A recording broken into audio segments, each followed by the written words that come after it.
खामोशी की दास्तान। भारत के महानतम प्रवासी की वापसी के पहले वर्ष की खामोशी की महागाथा। आकाशवाणी की विशेष शताब्दी श्रृंखला खामोशी की दास्तान प्रस्तुत है आज की कड़ी।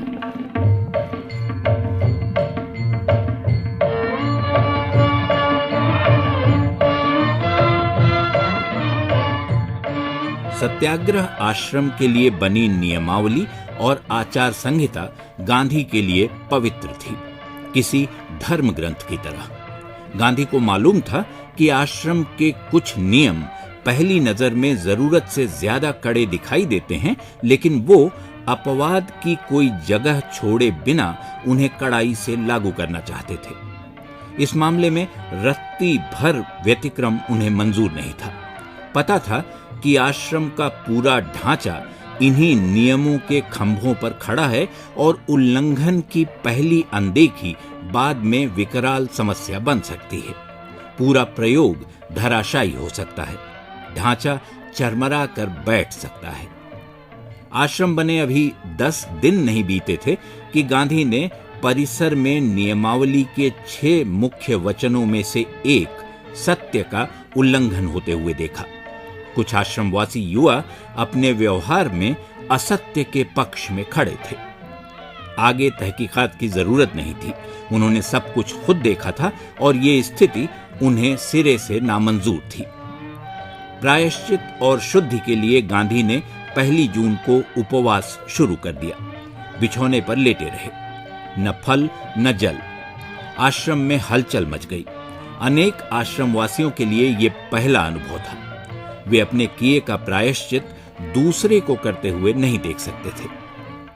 गांधी का कहना था, उपवास साधन है, सब कुछ नहीं है।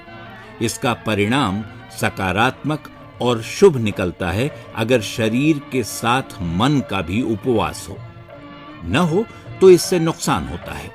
इसका परिणाम दंभ के रूप में सामने आता है। पश्चाताप की आंच युवा आश्रमवासियों को झुलसा रही थी। वे सामूहिक रूप से गांधी के पास गए। कुछ देर मौन खड़े रहे।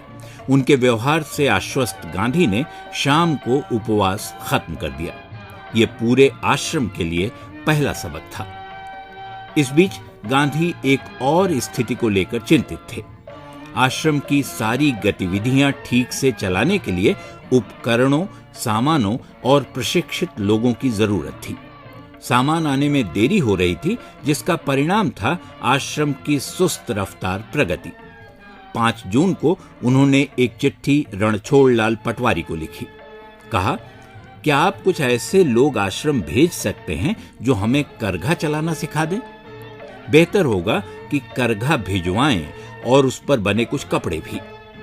चरखे में भी सुधार की आवश्यकता है कि करघों के लिए पर्याप्त सूत बन सके। गांधी ने कहा, चरखे आएं, तब तक लोग तकली पर सूत काटेंगे।